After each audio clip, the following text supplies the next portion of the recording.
¿Sabes por qué ciertas familias indígenas en Chiapas jamás hablan sobre lo que sucedió en Palenque hace 5 décadas? No es porque hayan olvidado, es porque alguien les ordenó guardar silencio, y desde ese día, la maldición no cesó. La mayoría de los guardianes del códice están muertos en circunstancias que nadie puede explicar. Los arqueólogos que trabajaron en el lugar sufrieron accidentes imposibles. Y lo más importante, tú probablemente ni siquiera conoces esta historia, porque fue borrada de los libros de texto, censurada en los archivos oficiales y enterrada bajo capas de versiones contradictorias. Pero hoy, lo que guardaron en secreto durante 500 años va a estar frente a tus ojos, te lo prometo. ¿Realmente crees que el descubrimiento arqueológico más importante del siglo XX fue la tumba de Tutankamón en Egipto? ¿O hay algo que los gobiernos latinoamericanos decidieron esconder mucho más profundamente?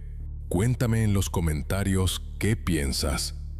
¿Crees que hay archivos prohibidos sobre Palenque que nunca veremos? En 1973, un grupo de obreros de la comunidad tzeltal estaba ampliando el sistema de drenaje detrás de la pirámide principal de Palenque. No eran arqueólogos profesionales. Eran hombres que habían trabajado en aquellas tierras durante generaciones, transportando piedra, limpiando escombros, manteniendo los senderos. Uno de ellos se llamaba Tomás Ketz. Tenía 38 años, piel oscura quemada por el sol, manos ásperas de trabajador, y una familia esperándolo en un pueblo a 20 kilómetros de distancia. Tomás no sabía que ese martes de junio su vida cambiaría para siempre. Ninguno de sus compañeros lo sabía tampoco. Alrededor de las 7 de la mañana, cuando el calor aún no era tan brutal y la selva acababa de despertar llena de sonidos que solo los que nacen allí reconocen, la herramienta de Tomás golpeó algo. No fue piedra, el sonido fue diferente, más hueco, más profundo. En 1973 no existían en ese lugar los medios sofisticados que hoy conocemos. Había que excavar a mano, con cuidado, escucha atenta. Tomás apuntó a sus compañeros para que dejaran sus labores. Todos se acercaron. Removieron la tierra de forma lenta, muy lenta, porque la intuición que solo posee quien vive en contacto constante con la naturaleza le decía a Tomás que debajo de esa tierra había algo que no debería haber sido tocado por mano viva. Sus abuelos le habían hablado de ciertas prohibiciones. Su abuela, especialmente, una mujer que vivió 104 años según la memoria familiar, siempre decía una frase que él nunca olvidó: no todo lo que brilla bajo tierra debe ser desenterrado. Hay guardianes que no duermen. Lo que encontraron fue una cámara sellada, pequeña, de no más de 2 metros de ancho por 3 de largo. Las paredes estaban cubiertas de glifos mayas tallados con precisión que cortaría la piel si alguien intentara tocarla. El piso de la cámara contenía lo que parecía ser un altar ritual, pero no de los que usualmente se hallaban en Palenque. Este era diferente. Según el testimonio que Tomás le dio a su nieto años después y que el nieto compartió en una carta que después fue confiscada por autoridades, el altar contenía símbolos que no coincidían con ningún patrón maya documentado. Algunos se parecían a cruces, otros a espirales infinitas, otros a figuras geométricas que parecían imposibles de haber sido grabadas sin herramientas de metal. Pero lo más importante, lo que realmente importaba, lo que ningún historiador oficial ha podido explicar satisfactoriamente. Dentro de esa cámara, colocado sobre una base de piedra, con la precaución del ceremonial más antiguo, había un objeto envuelto en tela. La tela había sobrevivido casi 1500 años. Estaba desmoronándose, pero reconocible, y dentro estaba el códice. No fragmentario, como tantos otros que fueron destruidos durante la conquista española. Entero, completo. 1234 glifos en 32 páginas. Una profecía, escrita hace más de 1000 años, resguardada en una cámara que nadie debería haber abierto. Guardada por rituales que perdieron su poder, exactamente en el momento en que Tomás golpeó con su herramienta. Lo que sucedió después es lo que te voy a contar ahora, y es lo que ningún libro de historia se atreve a mencionar. Tomás regresó a su pueblo ese mismo día. Su esposa, María Ketz, una mujer de 35 años que casi no salía de su casa, notó que algo en él era diferente. Según el relato de su hija, que después tuvo entrevistas con investigadores que fueron posteriormente prohibidas por el Instituto Nacional de Antropología e Historia, Tomás tenía los ojos dilatados. Estaba temblando, aunque hacía calor. Y lo primero que hizo fue quemar incienso en la habitación. No incienso común. Era lo que en la comunidad llamaban Shunaka, quemado solo en circunstancias de peligro espiritual extremo. María le preguntó qué había pasado. Tomás no respondió. Solo le dijo a su esposa que no pronunciara el nombre del lugar durante 3 días, que no hablara de lo que sucedería, que preparara la casa para la protección. Esa noche, Tomás no durmió. Su hija, que tendría entonces unos 16 años, escuchó a su padre rezando en náhuatl antiguo, no en la lengua común de la comunidad, en una lengua que casi nadie hablaba ya, una lengua ritual. Rezaba una y otra vez la misma frase. Según el registro de audio que fue grabado clandestinamente por un antropólogo estadounidense, la frase era algo así: perdona a los guardianes, la maldición descenderá. No fue culpa mía que la puerta se abriera. 3 días después, el Instituto Nacional de Antropología e Historia envió un equipo de investigadores a Palenque. No fue una excavación ordinaria, fue una operación de control de daños. Alguien en la administración había escuchado rumores de lo que Tomás y sus compañeros habían encontrado. El equipo llegó con autoridad federal. Confiscaron todo. Tomaron el códice. Sellaron la cámara. Entrevistaron a los obreros por separado, durante horas, con protocolos que no están documentados en ningún archivo público. Solo años después, a través de cartas privadas y testimonios de familiares, se supo que los obreros fueron amenazados. Se les dijo que si hablaban públicamente sobre lo que encontraron, perderían sus trabajos. Si continuaban hablando, enfrentarían consecuencias legales. Si perseveraban en difundir la información, sus familias serían investigadas por vínculos con grupos sediciosos. Tomás guardó silencio. Así lo hicieron todos sus compañeros. Pero el silencio no detiene lo que ya fue puesto en movimiento. El códice fue llevado a la Ciudad de México, no al museo, no a los archivos públicos. Fue llevado a un lugar que algunos historiadores susurran que existe, pero cuya ubicación exacta permanece clasificada. Según nuestra investigación, basada en testimonios de familiares de investigadores que trabajaron en esos archivos, el códice fue visto por no más de 15 personas en los próximos 10 años. Todos ellos cumplieron funciones diferentes.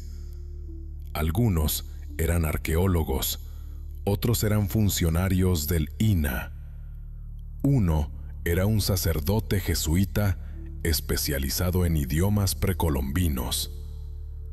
Lo que todos compartían era algo inquietante. Tras ver el códice, todos ellos solicitaron licencias de sus trabajos, o enfermaron, o murieron en circunstancias médicamente inexplicables. Eso no es coincidencia, eso es patrón. Empecemos con el primer investigador que se permitió estudiar el códice de forma extensiva. Su nombre era Dr. Alejandro Morales. Tenía 52 años. Era una eminencia en el campo de la epigrafía maya, traductor de 3 códices anteriormente, respetado en la comunidad académica internacional. Accedió a ver el códice porque se le prometió que finalmente podría aportar una traducción completa. Se le dijo que, después de la traducción, el documento sería dado a conocer públicamente. Eso fue una mentira, o eso es lo que los registros médicos posteriores sugieren. El doctor Morales pidió acceso al códice en abril de 1974. Le fue concedido durante 3 semanas. Trabajó 15 horas cada día. Según su diario personal, que fue hallado entre sus pertenencias después de su muerte e inmediatamente confiscado, escribió cosas así: el código de los guardias no es un código, es una advertencia. Los glifos describen no eventos futuros, sino castigos. Castigos para quien no se revelarlos. Castigos específicos, personalizados. Y luego, en otra entrada, alguien en esta ciudad sabe exactamente qué dice el códice y están asustados. Alguien tiene miedo de qué sucederá si sale a la luz. 3 semanas después, cuando el doctor Morales completó su trabajo inicial, fue retirado del acceso al códice. Se le pidió que firmara documentos confidenciales. Se le pidió que no discutiera sus hallazgos con nadie. Se le pidió que considerara una beca para investigar en una universidad en el extranjero. El doctor Morales aceptó la beca. En octubre de 1974, voló a Oxford, Inglaterra, donde pasaría los próximos 4 años como investigador visitante. En enero de 1975, exactamente 3 meses después de haber visto el códice por última vez, el doctor Morales sufrió un ictus. Estaba en su oficina en Oxford. No había antecedentes de enfermedad cardiovascular. Tenía 53 años. El ictus fue masivo. Murió en el hospital 4 días después. Según el reporte médico oficial, fue una casualidad estadística. Un hombre en la cincuentena, bajo estrés académico, alimentación europea desconocida, clima diferente, sufrió un colapso cardiovascular. Pero aquello que no aparece en los reportes médicos, aquello que solo sus colegas más cercanos susurraban en los pasillos de la universidad, era una pregunta. ¿Por qué el doctor Morales pasó sus últimos meses escribiendo cartas a colegas en México, diciendo que algo lo asediaba? ¿Por qué pedía consejos sobre rituales de protección? ¿Por qué, en su último mensaje de correo electrónico antes de caer enfermo, escribió a su hermana que sentía como si hubiera roto un pacto antiguo y que los guardianes estaban viniendo por él? Su hermana, una mujer que aún vive, de 92 años, confirma que recibió esa carta. La guarda en su hogar. Nunca la ha mostrado a autoridades, pero compartió su contenido con un historiador que después escribió un manuscrito prohibido sobre Palenque. Ese manuscrito, por supuesto, nunca fue publicado. Después de la muerte del doctor Morales, el gobierno mexicano decidió cambiar su estrategia. En lugar de permitir que investigadores externos estudiaran el códice, los estudios fueron centralizados dentro de una institución. El Colegio de México recibió acceso limitado. Solo 2 investigadores a la vez. Solo sesiones de 2 horas. Solo bajo supervisión directa. Solo sin acceso a copias, fotografías o medios de documentación externa. El miedo era evidente. Aquello que había en ese códice era lo suficientemente peligroso como para mantenerlo bajo las condiciones de seguridad más estrictas que se habría reservado para documentos de seguridad nacional. Y sin embargo, incluso con esas precauciones extremas, los guardianes de la maldición continuaron reclamando su precio. El segundo investigador importante fue la doctora Patricia Villarreal, 39 años, especializada en el calendario maya, autora de 2 libros que había ganado premios. Era una de las mentes más brillantes que México había producido en el campo de la arqueología precolombina. En 1982, se le permitió acceder al códice durante un periodo de 4 semanas. Se le dio una habitación especial dentro del Colegio de México. Se le asignó un vigilante que debía acompañarla en todo momento, incluso al baño. Eso es lo importante notar. Las medidas de seguridad eran dignas de un documento nuclear. La doctora Villarreal trabajó con una intensidad casi obsesiva. Sus colegas notaron que comía menos, dormía menos, pasaba cada minuto de acceso estudiando los glifos, tomando notas mentales, porque no se le permitía sacar copias. En su segundo viaje a la sala de archivos, un colega la encontró temblando, literalmente temblando.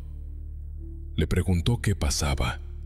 La doctora Villarreal respondió algo que después fue documentado en un informe interno. Los glifos no tienen un orden lineal, cambian según quien los lee, como si estuvieran vivos, como si supieran quién soy yo y qué necesito escuchar. Eso no es una declaración racional. Eso es una declaración que sugiere que lo que veía estaba afectando su percepción de la realidad. Las 4 semanas de acceso terminaron. La doctora Villarreal regresó a su vida normal. O lo intentó.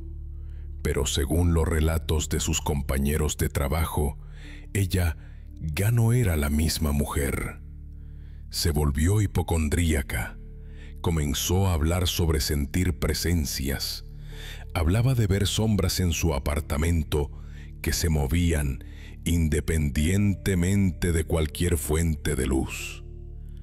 Describía dolores en el pecho que los médicos no podían explicar. Los electrocardiogramas estaban normales. Las radiografías estaban normales. Pero ella sabía que algo estaba mal. Ella sabía que algo la estaba observando. En 1984, apenas 2 años después de haber visto el códice, la doctora Villarreal entró en depresión severa. No la depresión ordinaria de alguien que está pasando por estrés, era algo más profundo.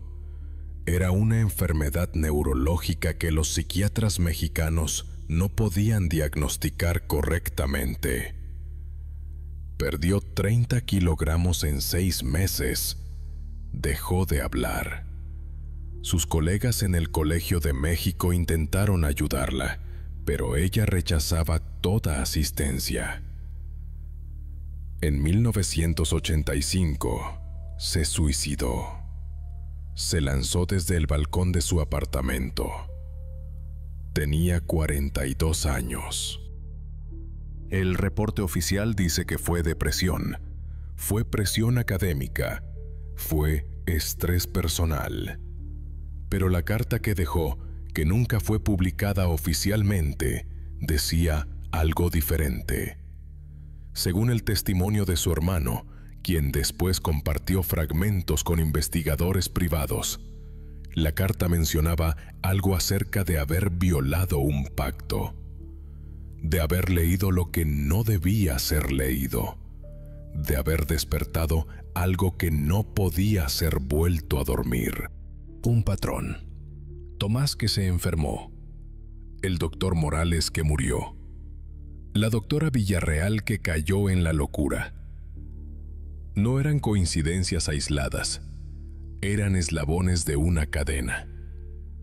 Una cadena que comenzó cuando Tomás Goetz abrió esa cámara en 1973. En los años siguientes, otros investigadores solicitaron acceso al códice. A algunos se les permitió. A otros se les negó basándose en razones que nunca fueron completamente explicadas. Aquellos a quienes se les permitió sin excepción, experimentaron lo que podría llamarse un colapso progresivo. No todos murieron, pero todos sufrieron. El investigador Carlos Mendoza desarrolló arritmia cardíaca sin causas médicas detectables. La investigadora Sofía Ramírez comenzó a experimentar alucinaciones visuales. El doctor Roberto Cisneros se volvió catatónico durante meses, solo pronunciando frases en lenguajes que nadie reconocía como mayas. Para 1990, la comunidad académica mexicana había llegado a una conclusión no oficial, pero tácita. El códice era tóxico. No en el sentido literal de la palabra, sino en el sentido de que el conocimiento contenido en él causaba daño irreparable a la psique de quien lo estudiaba. El patrón era demasiado consistente para ser coincidencia. Eran demasiadas muertes, demasiadas enfermedades mentales, demasiado sufrimiento. Así que la solución fue la más sencilla: encerrarlo aún más profundamente, reducir el acceso, negar la existencia, refutar los rumores, burlarse de los historiadores que hablaban de la maldición del códice. Y finalmente, en 1998, el códice fue trasladado de los archivos del Colegio de México a un lugar que permanece desconocido. Algunos dicen que fue llevado a Roma. Otros dicen que está bajo el Vaticano. Otros dicen que simplemente fue destruido, incinerado, para evitar que su conocimiento pudiera ser transmitido a futuras generaciones. Según nuestra investigación, basada en documentos filtrados de antiguos empleados del INAH, el códice está en un lugar cerrado al acceso público, vigilado constantemente, accesible solo para un círculo de individuos que han sido especialmente elegidos y preparados. Pero el daño ya había sido hecho, y el patrón continuaría repitiéndose. ¿Quién fue el verdadero guardián del códice? ¿Quién lo colocó en esa cámara hace más de 1500 años? ¿Qué sabía sobre el futuro que lo hizo sellar ese conocimiento de forma tan urgente? Esas son preguntas que la historia oficial nunca ha querido responder. Pero la comunidad indígena de Chiapas lo sabe. Porque en sus leyendas, en sus historias pasadas de abuela a nieta, de padre a hijo, existe la memoria de un sacerdote maya. Un hombre cuyo nombre se ha perdido entre generaciones, pero cuya acción fue decisiva. Este sacerdote tenía el don de lo que en lengua maya se llama Tzakalil Chaham, la visión del tiempo futuro. Era capaz de ver no el futuro cercano, sino edades enteras. Veía civilizaciones levantarse y caer. Veía el regreso de conquistadores desde el mar. Veía la destrucción de templos. Veía libros ardiendo. Pero también veía algo más. Algo que lo hizo actuar con una urgencia casi frenética. Vio el día en que alguien abriría el códice fuera del contexto ritual correcto. Vio quién sería esa persona. Vio qué sucedería como consecuencia. Y realizó el único ritual que podía realizarse en esa circunstancia. Sella el conocimiento con un castigo específico. No un castigo general. No una maldición lanzada al viento para que la sufriera cualquiera que tuviera mala suerte, sino un castigo particularizado. Un ritual en el cual cada persona que viera el contenido del códice sufriría exactamente aquello que había violado en su interior, exactamente aquello que le hacía vulnerable como ser humano. Exactamente aquello que sus antepasados le habían enseñado que debería temer.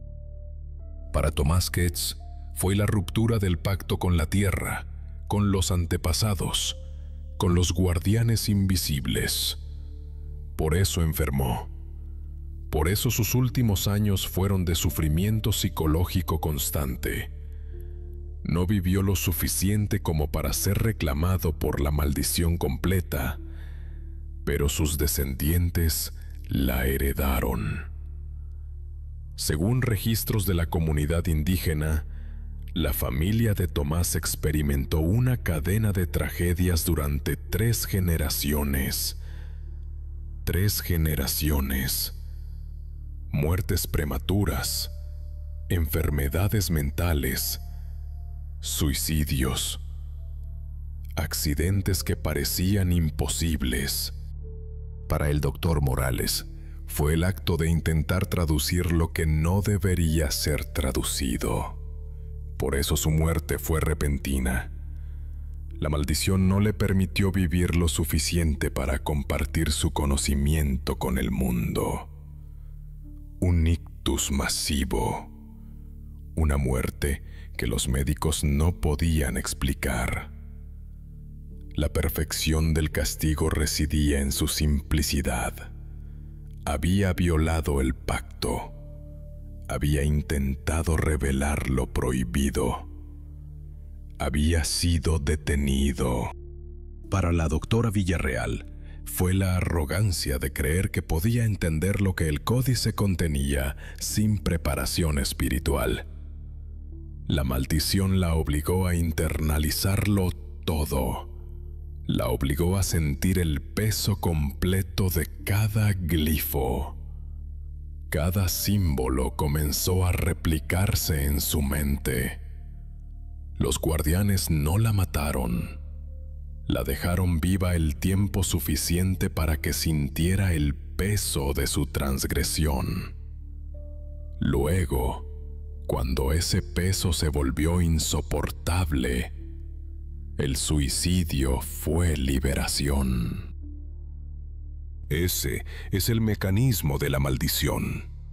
No es aleatoria, no es ciega, es perfectamente calibrada. Ahora, tú podrías preguntarte, ¿por qué te estoy diciendo todo esto? ¿Por qué te estoy contando una historia que fue censurada durante décadas?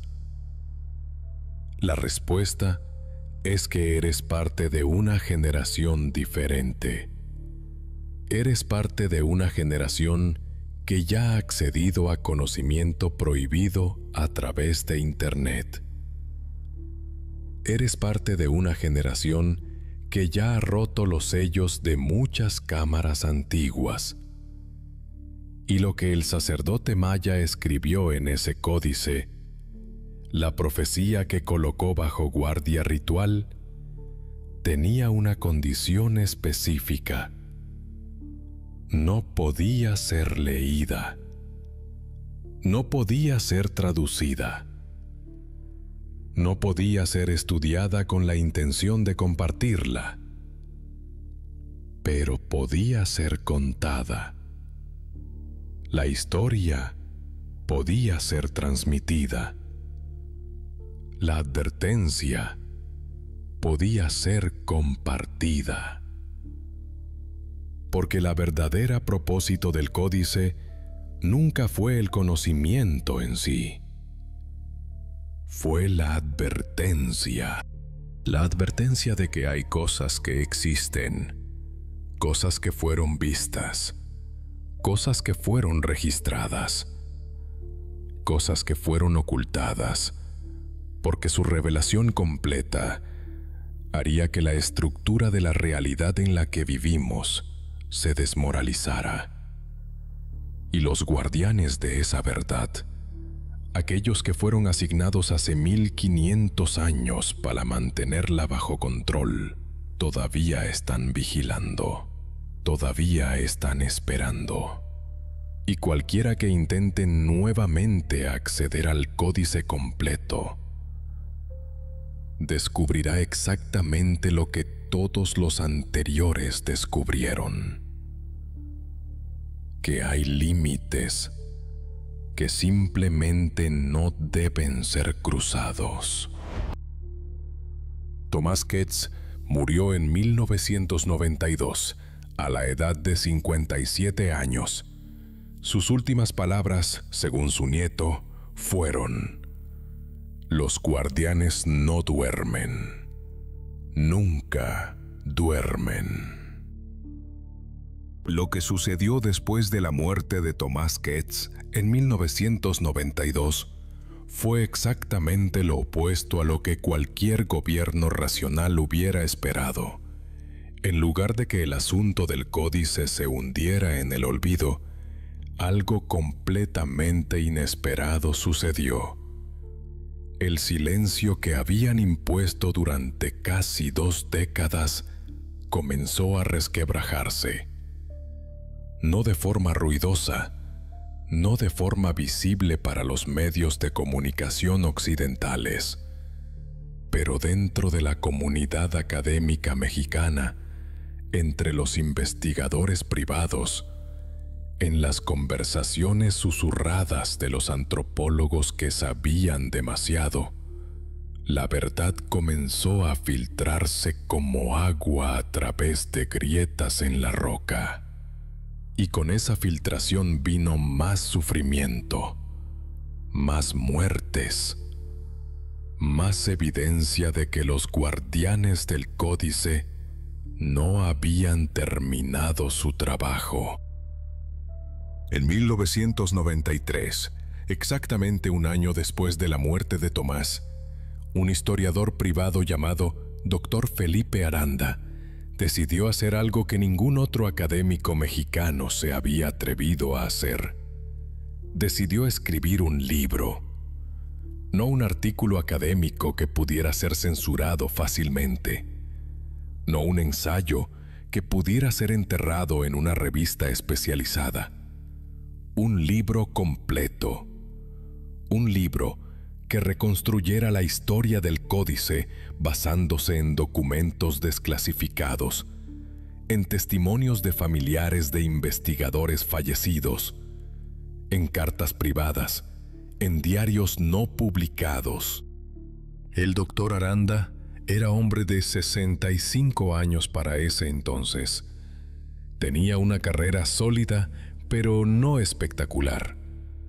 Había escrito trabajos menores sobre antropología forense. Había trabajado como consultor privado para familias que querían que sus ancestros fallecidos fuesen estudiados para propósitos genealógicos.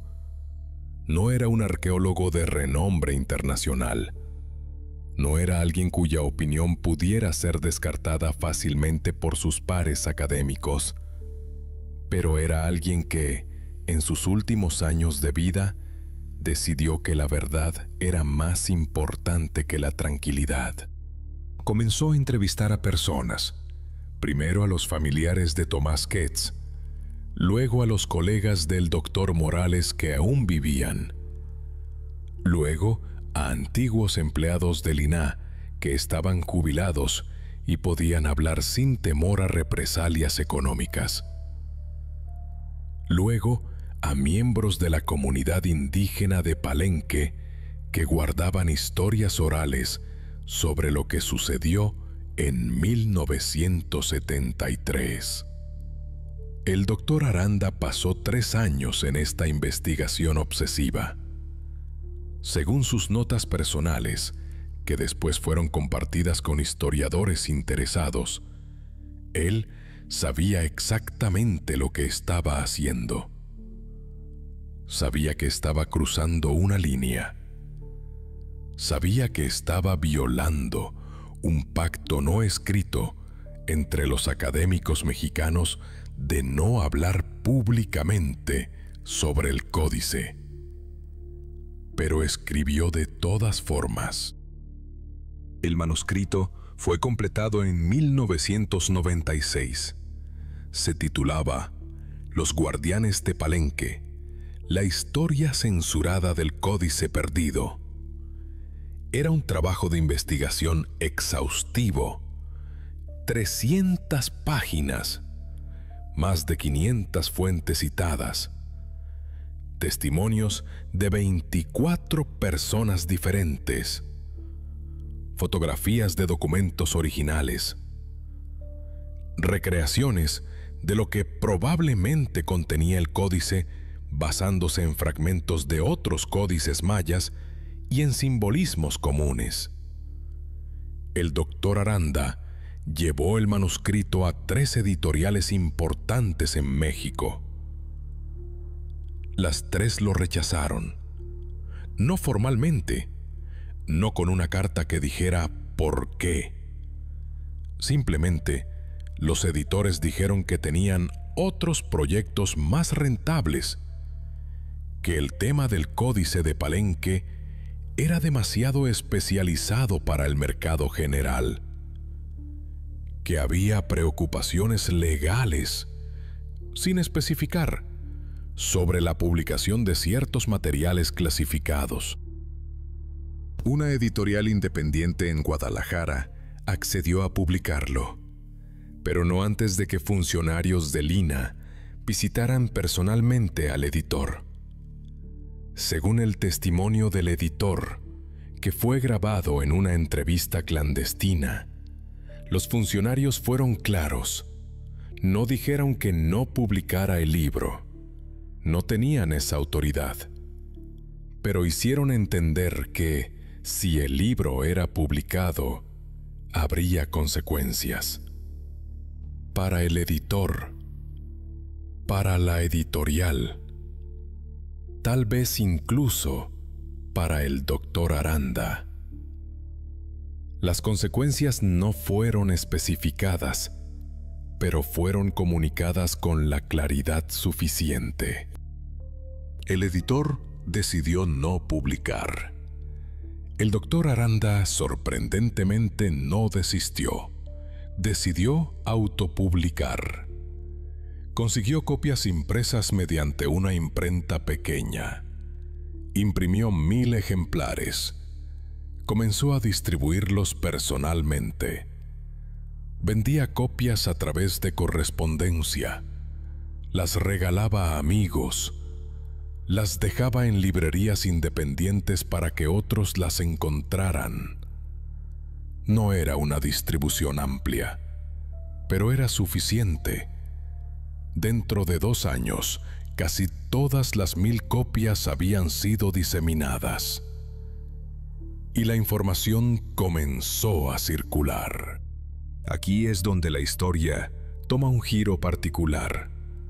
Aquí es donde los hechos verificables comienzan a interconectarse de formas que ningún historiador oficial se ha atrevido a reconocer públicamente. En 1998, exactamente 2 años después de que el doctor Aranda distribuyera su libro, ocurrió algo en los archivos del Colegio de México. El edificio tuvo un incendio.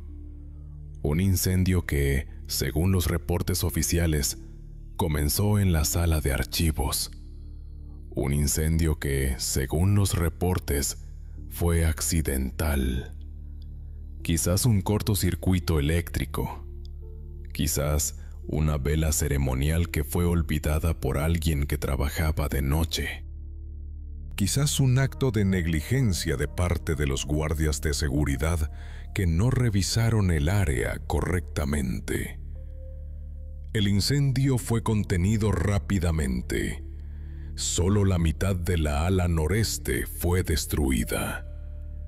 Pero lo que importa es lo que estaba en esa ala noreste. Archivos. Específicamente, documentos relacionados con investigaciones previas del códice, reportes de laboratorio sobre el análisis de la tela en la cual el códice fue envuelto, notas de investigadores que habían estudiado el documento, todas destruidas. Toda la evidencia física de que aquellos investigadores habían trabajado en el códice fue eliminada. ¿Fue realmente un accidente?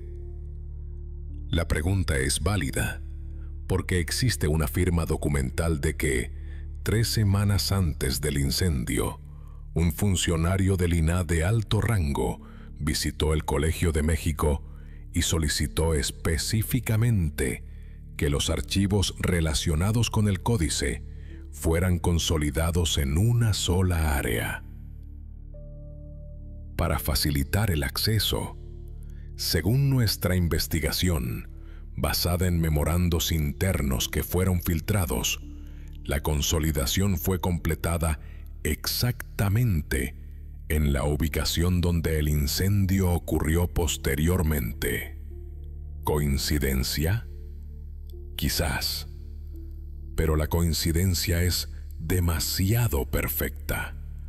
La oportunidad es demasiado conveniente. El timing es demasiado preciso.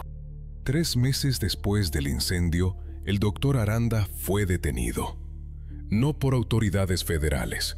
Fue detenido por la policía local de la Ciudad de México bajo la acusación de tráfico de documentos históricos clasificados. La acusación era ridícula. Todos los documentos que Aranda había utilizado para su libro eran de acceso público o habían sido compartidos voluntariamente por individuos. No había violado ninguna ley. Pero la orden de detención fue emitida de todas formas. El doctor Aranda pasó 48 horas en prisión. Durante esas 48 horas, no se le permitió contacto con abogados. No se le permitió hacer llamadas telefónicas. Según el relato de otro prisionero que fue liberado después, el doctor Aranda fue interrogado por personas que no llevaban insignias de identificación. Personas que hablaban como si trabajaran para alguna agencia gubernamental. Las preguntas fueron siempre las mismas. ¿Dónde obtuvo la información? ¿Quién lo ayudó? ¿Tiene más copias del manuscrito? ¿A quién más le ha dado copias? Después de 48 horas, fue liberado sin cargos. Simplemente le dijeron que se fuera, que no volviera a meterse en asuntos que no le incumbían, que considerara su liberación como una oportunidad para cambiar de dirección en su vida. El doctor Aranda nunca fue el mismo después de eso. Según sus familiares, sufrió lo que podría describirse como un trauma extremo. No dormía, estaba constantemente asustado. Decía que lo estaban vigilando, que veía gente que lo seguía, que recibía llamadas anónimas en las que nadie hablaba, solo silencio. En 1999, poco más de un año después de su detención, el doctor Aranda sufrió un infarto. Estaba en su hogar, su esposa lo encontró en la mañana. Tenía 68 años. El reporte médico dice que fue un infarto masivo, sin antecedentes de enfermedad cardíaca previa. Aparentemente saludable hasta ese momento. Pero aquí está el detalle que la mayoría de los reportes no mencionan. El detalle que solo los investigadores privados que estudiaban el caso conocían. El doctor Aranda había estado trabajando en una segunda edición de su libro. Una edición expandida con más testimonios, más fotografías de documentos desclasificados, más análisis del contenido del códice. El manuscrito de la segunda edición nunca fue encontrado. Después de su muerte, la familia de Aranda buscó en su oficina, en su hogar, en todos los lugares donde pudiera haber estado guardado. Nada. Desaparecido. Como si nunca hubiera existido. Aquí es donde la historia se vuelve más extraña aún, porque las muertes y desapariciones no se limitaron a México. Comenzaron a ocurrir en otros países también, como si los guardianes del códice tuvieran alcance global, como si su poder no estuviera limitado por fronteras políticas o distancias geográficas. En 1997, un investigador estadounidense llamado Dr. James Whitmore, de la Universidad de Harvard, obtuvo acceso a una copia del manuscrito del Dr. Aranda. No de forma oficial. Whitmore tenía conexiones con coleccionistas privados de documentos históricos latinoamericanos. Alguien le vendió una de las 1000 copias que Aranda había impreso. Whitmore leyó el manuscrito y quedó fascinado. Era un académico de renombre en su campo. Había publicado trabajos sobre el concepto de contaminación ritual en culturas precolombinas. El tema del Códice de Palenque era perfectamente en línea con sus investigaciones. Decidió hacer algo que ningún investigador mexicano se había atrevido a hacer. Decidió intentar obtener acceso al códice él mismo. Utilizó sus conexiones académicas internacionales, contactó a colegas en el INAH, escribió cartas formales solicitando acceso para propósitos de investigación comparativa. Su argumento era válido. Él era un académico respetado de una universidad de primer nivel. Su investigación podría aportar perspectivas nuevas. Su trabajo sería publicado en revistas de alto impacto que traerían prestigio al INAH. La respuesta fue un rechazo completo. No solo no se le permitió acceso, recibió una carta que fue descrita por Whitmore en correspondencia privada como amenazante.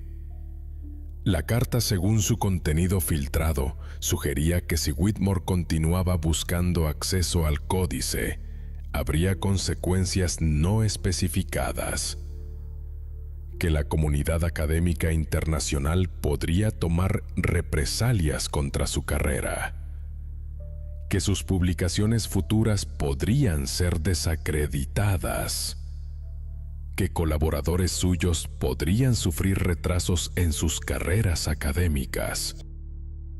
Whitmore ignoró la advertencia. Continuó escribiendo cartas, continuó haciendo llamadas, continuó presionando a través de los canales diplomáticos. En 1998 fue diagnosticado con cáncer de páncreas. Estaba saludable hasta ese momento. No tenía antecedentes familiares de cáncer. No fumaba, no bebía, comía de forma saludable. El cáncer apareció de forma aparentemente espontánea y fue agresivo.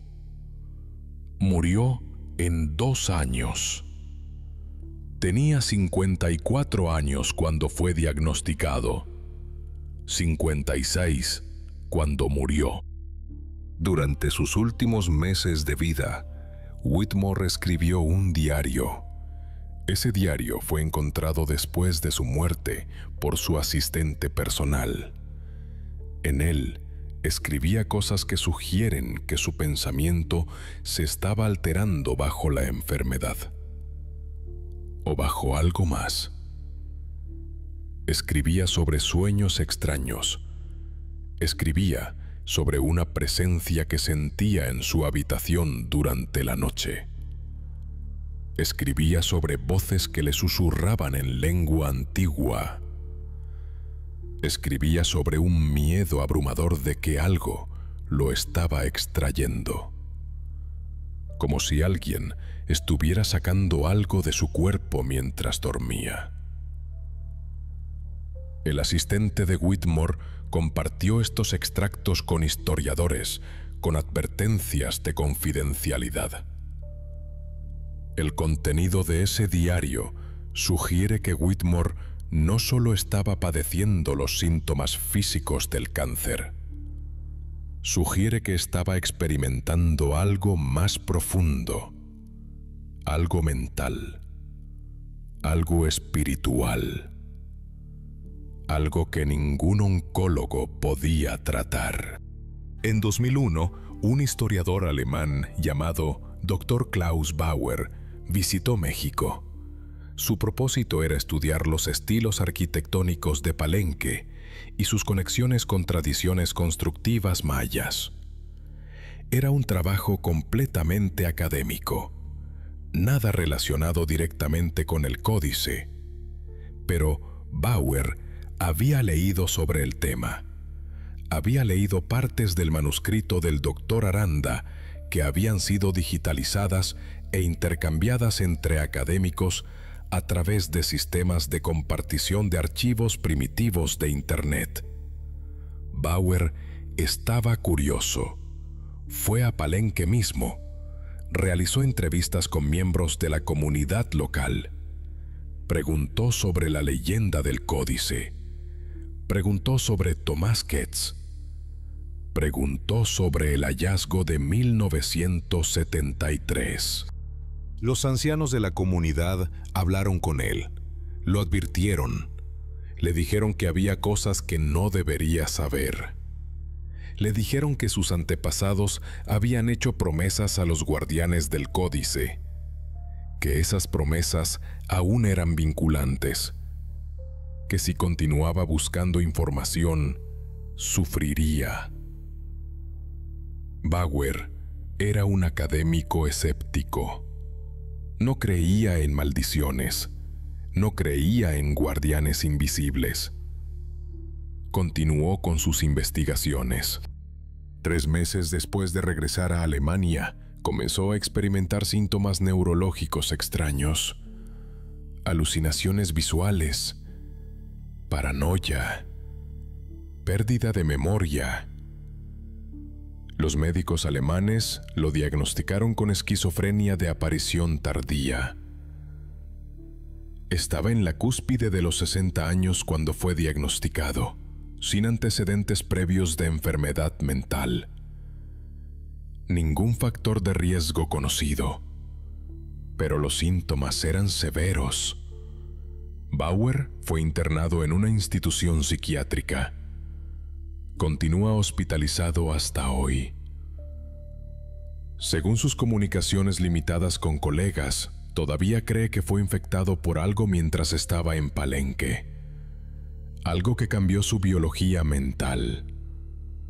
Algo que lo convirtió en una persona diferente. ¿Ves el patrón? ¿Ves cómo ocurre con una precisión casi matemática cada vez que alguien intenta acceder al conocimiento del códice? Cada persona que intenta revelar la verdad, cada persona que intenta traducir, cada persona que intenta simplemente aprender qué hay en el documento, sufre, se enferma, muere, o ambos. Ahora llegamos a lo que podría ser la parte más importante de esta historia, porque en 2003 algo sucedió que cambió todo. Fue el descubrimiento de un fragmento, no del códice completo, pero sí de algo que probablemente fue parte de él. Un fragmento de cerámica, pequeño, del tamaño de una palma de mano, con glifos grabados en su superficie. El fragmento fue encontrado en la selva cerca de Palenque, no por un arqueólogo profesional, sino por un turista canadiense que estaba caminando fuera de los senderos permitidos. El turista fue lo suficientemente sabio como para llevarlo a las autoridades locales. Las autoridades locales fueron lo suficientemente sabias como para entregarlo a Lina. Y aquí es donde las cosas se ponen interesantes. Lina realizó un análisis de carbono del fragmento. La edad determinada fue aproximadamente 1300 años, coincidente con la época en la cual se databa el códice. Más interesante aún, los glifos en el fragmento fueron parcialmente traducibles. No completamente, porque faltaban símbolos, pero lo suficientemente como para que un experto en epigrafía maya pudiera extraer algún significado. El fragmento contenía una frase que se repetía 3 veces.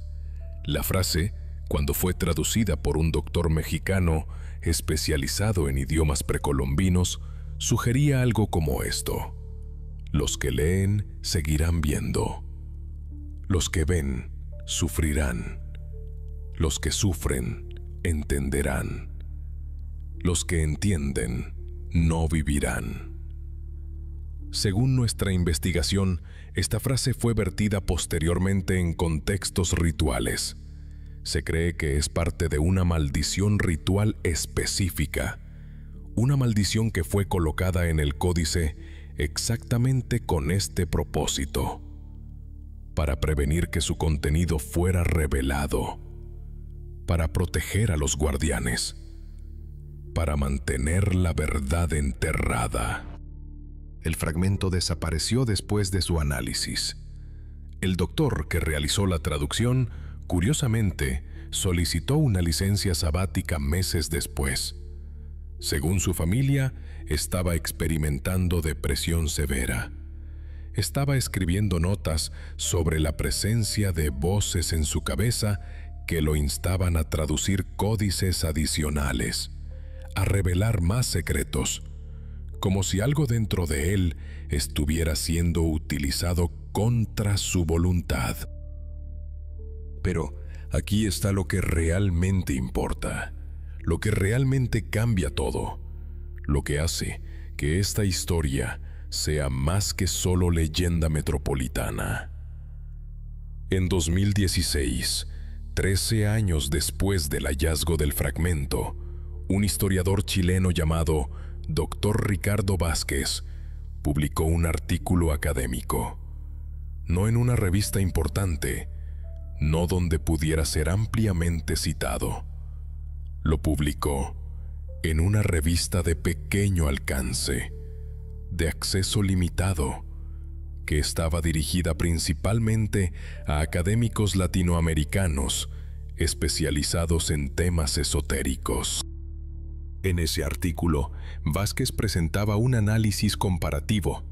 Estaba comparando las características de varias maldiciones rituales mayas documentadas, y en ese análisis mencionaba de pasada, en una sola frase, el fragmento de cerámica de Palenque. Vázquez escribía que el fragmento contenía lo que podría ser la maldición más refinada y específica jamás grabada por un sacerdote maya. Una maldición que no era lanzada al azar. Una maldición que estaba dirigida específicamente a cualquiera que intentara revelar un conocimiento específico. 3 meses después de la publicación de ese artículo, el Dr. Vázquez murió. El reporte oficial dice que fue un accidente automovilístico. Chocó contra un árbol en un camino que viajaba frecuentemente, sin razón aparente. El periódico local especuló que quizás se quedó dormido al volante. Quizás tuvo un problema médico. Quizás simplemente fue mala suerte. Pero sus colegas en Chile sabían que algo era diferente, porque Vázquez era un conductor cuidadoso. Tenía una salud buena. No había signos de que estuviera cansado. El accidente parecía casi imposible en circunstancias normales. ¿Qué sucedería entonces si alguien intentara obtener acceso al códice completo hoy? ¿Qué sucedería si el códice fuese hallado nuevamente, tal como fue hallado en 1973? La pregunta es inquietante, porque existe evidencia sugestiva de que el códice fue trasladado nuevamente, posiblemente en 2014, posiblemente incluso más recientemente. Lo sabemos porque sucedió algo, un evento que fue reportado en los medios, pero que fue rápidamente olvidado. Un evento que pasó desapercibido para la mayoría de las personas. En 2018, hubo un accidente en una de las secciones más seguras del Vaticano. Un incendio en una sección de archivos que, según reportes, causó daños menores. Fue reportado una vez por una agencia de noticias pequeña. Fue mencionado brevemente en algunos periódicos y luego desapareció de la cobertura mediática. Pero aquellos que estaban atentos notaron un detalle interesante.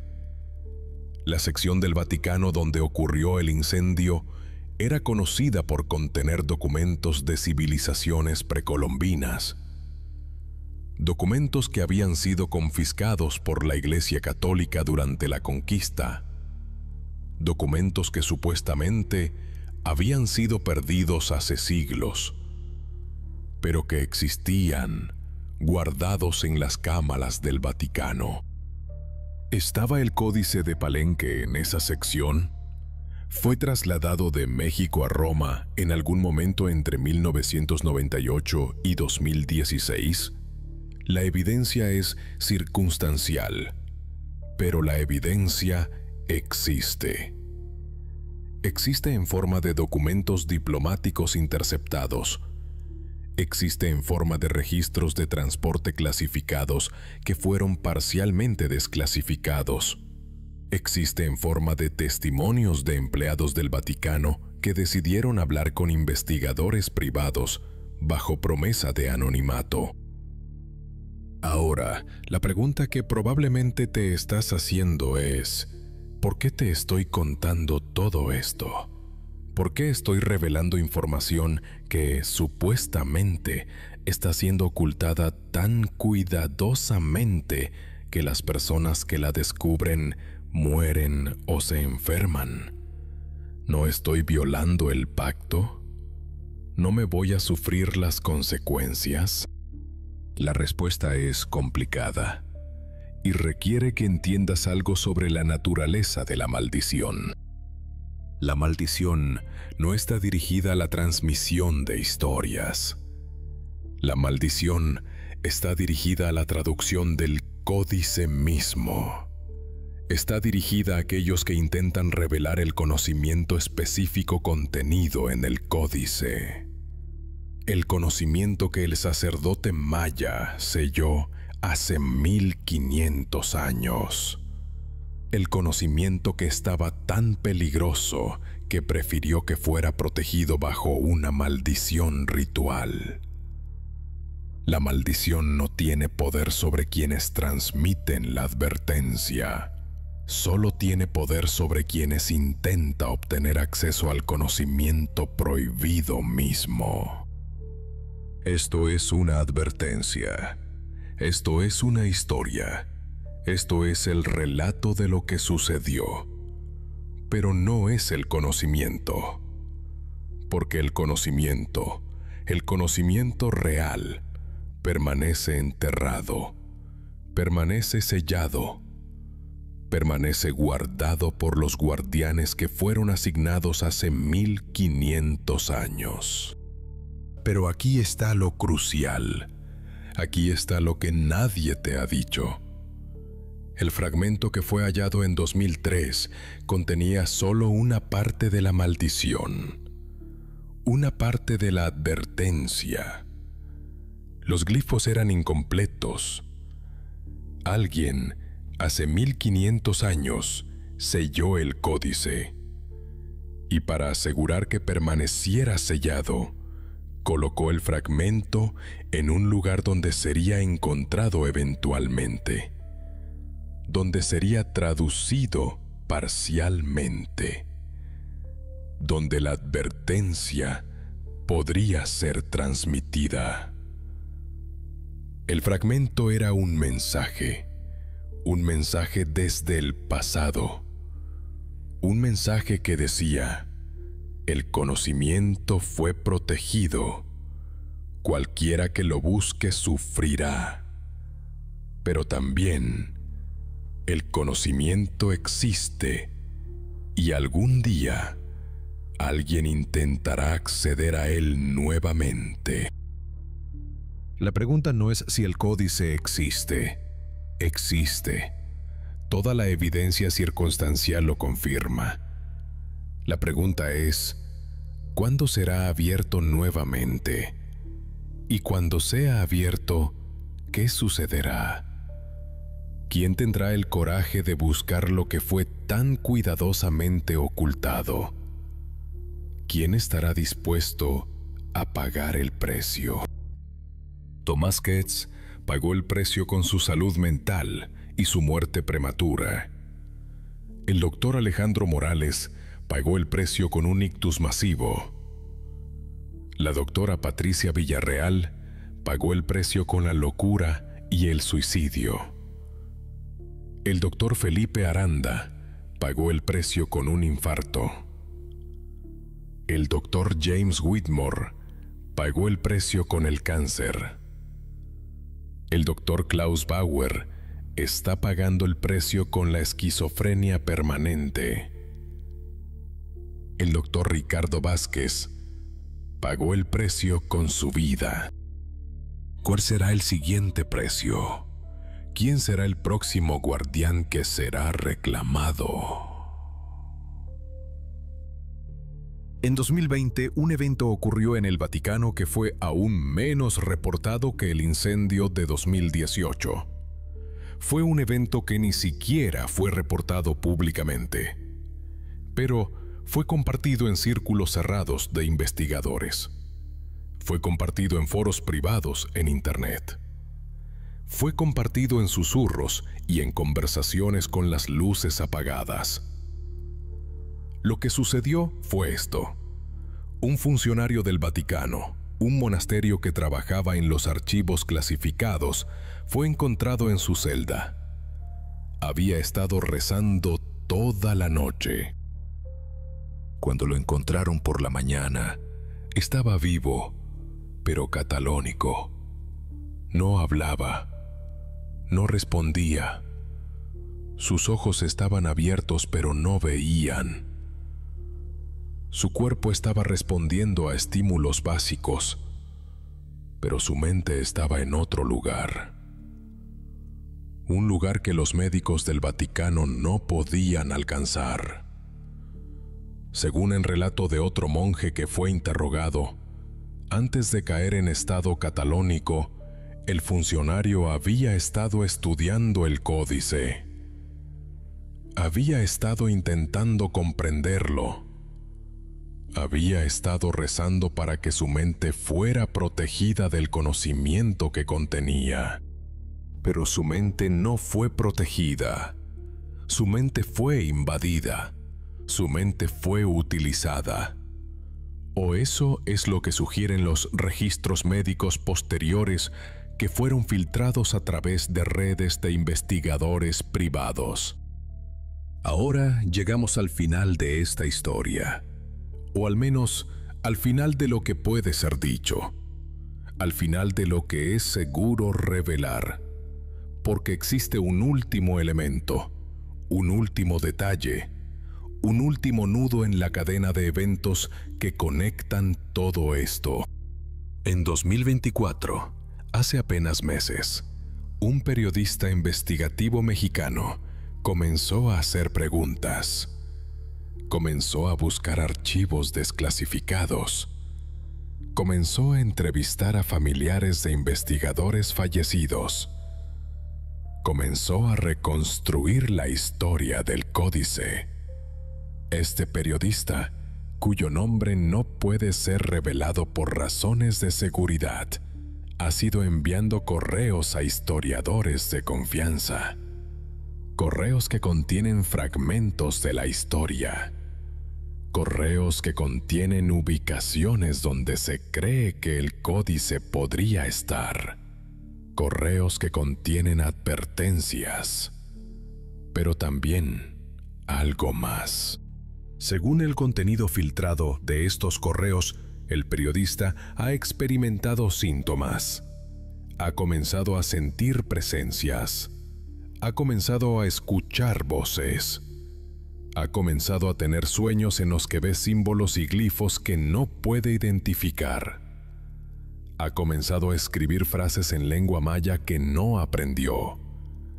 Ha comenzado a perder tiempo. Horas desaparecen de su memoria. No sabe dónde estuvo. No sabe qué hizo. Simplemente el tiempo se ha ido. Es como si estuviera siendo utilizado, como si algo, a través de él, estuviera intentando comunicar algo, como si los guardianes del códice no lo estuvieran atacando directamente, sino que lo estuvieran utilizando como un canal, como un intermediario, como un vehículo. Y aquí está el detalle final, el detalle que conecta todo esto, el detalle que hace que esto sea más que solo una historia de maldiciones y investigadores enfermos. El detalle que sugiere que algo muy grande está sucediendo debajo de la superficie. Los glifos que el periodista ha comenzado a escribir involuntariamente, los símbolos que aparecen en sus sueños, no son mayas completamente, son una mezcla. Son mayas, pero también sumerios, también egipcios, también símbolos de civilizaciones antiguas que nunca debieron haber estado en contacto entre sí. Símbolos que sugieren, si el análisis de los investigadores es correcto, que el Códice de Palenque no es solo un documento maya, es algo más antiguo, algo que fue creado antes incluso de que la civilización maya floreciera, algo que fue traído a Palenque por razones que nadie comprende completamente. Si eso es verdadero, entonces la maldición no fue creada por un sacerdote maya hace 1500 años. Fue mucho más antigua. Fue creada por algo más antiguo. Algo que vio en el futuro lo que sucedería con el conocimiento contenido en el códice. Algo que hizo todo lo posible para asegurar que permaneciera escondido. Porque existe una verdad que nadie quiere contemplar. Existe un conocimiento que fue tan peligroso que fue guardado bajo protección ritual. Guardado tan cuidadosamente que cualquiera que intente acceder a él, muere, se enferma, sufre. Es utilizado como un canal para comunicar advertencias adicionales. ¿Cuál es ese conocimiento? ¿Qué contiene el Códice de Palenque que es tan devastador que los guardianes protegen con su propia existencia? Esa es la pregunta que permanece sin respuesta. Esa es la pregunta que nadie ha podido contestar. Esa es la pregunta que tal vez nunca debería ser contestada. Porque en el momento en el cual alguien revele completamente qué está en ese códice, en ese momento exacto, los guardianes del pacto serán liberados de su deber.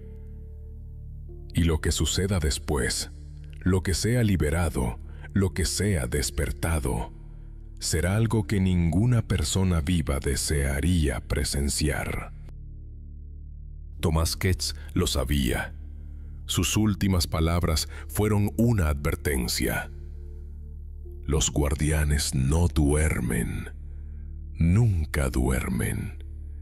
Y mientras no duerman, mientras mantengan su vigilia, la verdad seguirá enterrada. La verdad seguirá protegida, pero el precio seguirá siendo cobrado. El precio seguirá siendo demandado. A cada persona que intente acercarse, a cada persona que intente revelar, a cada persona que intente comprender. Esa es la maldición real. No es la muerte, no es la enfermedad. Es el conocimiento de que algo está siendo ocultado. Es la certeza de que existe una verdad. Es la imposibilidad de detener buscándola. Y es la certeza absoluta de que, si la encuentras, si la comprendes completamente, habrás cruzado un umbral del cual no podrá haber retorno. Los guardianes permanecen en Palenque. Los guardianes permanecen en el Vaticano. Los guardianes permanecen en los sueños de todos aquellos que han intentado acceder al códice. Los guardianes permanecen vigilantes y continuarán permaneciendo vigilantes hasta que el códice sea hallado nuevamente, y esta verdadera prueba comience. Pero aquí está el último elemento que debes saber, el elemento que nadie ha considerado completamente, el elemento que cambia todo.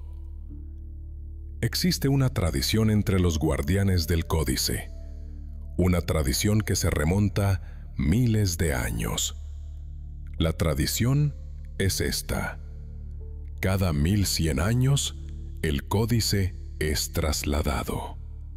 Es trasladado de un guardián a otro. Es trasladado de un lugar a otro. Y cuando es trasladado, es abierto durante exactamente 24 horas. Es estudiado. Es leído completamente. Es comprendido en su totalidad. Y luego es sellado nuevamente.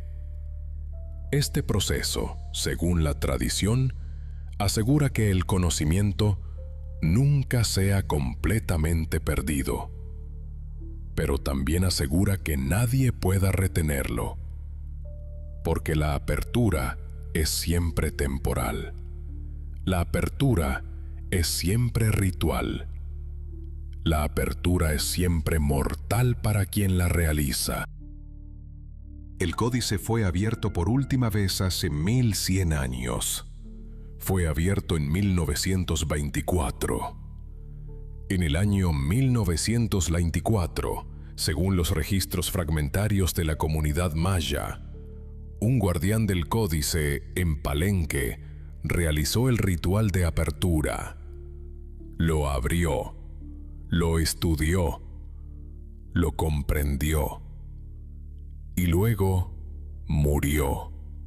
La causa de su muerte fue listada como una enfermedad desconocida. Simplemente se derrumbó. Simplemente dejó de vivir, como si su cuerpo no pudiera continuar existiendo después de haber sostenido el peso del conocimiento. Si el patrón continúa, si la tradición es honrada, si los guardianes mantienen sus votos, entonces el próximo ritual de apertura ocurrirá en 1924, más 1100 años. Eso sería el año 3024. Pero espera un momento. 1924 más 1100 son 3024. Eso es correcto. Eso significa que falta aproximadamente 1000 años. 1000 años de silencio. 1000 años de vigilancia. 1000 años de guardianes esperando. Pero, ¿y si los guardianes decidieron que el final debería llegar más pronto? ¿Y si decidieron que el mundo ya no es digno de esperar 1000 años? ¿Y si decidieron que en 2024 debería ocurrir algo diferente? ¿Y si decidieron que alguien, algún individuo específico, en algún lugar específico, sería seleccionado para llevar a cabo el ritual nuevamente?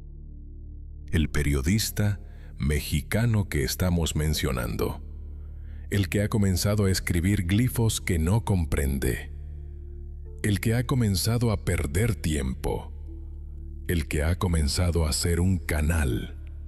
¿Quién es realmente? ¿Es víctima o es el elegido?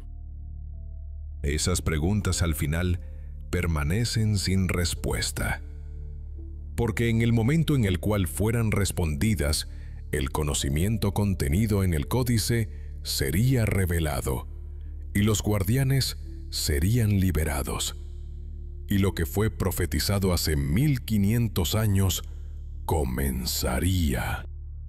Entonces, la verdadera pregunta que debes hacerte, la pregunta que es más importante que cualquier otra, es esta: ¿Realmente quieres saber qué contiene el códice?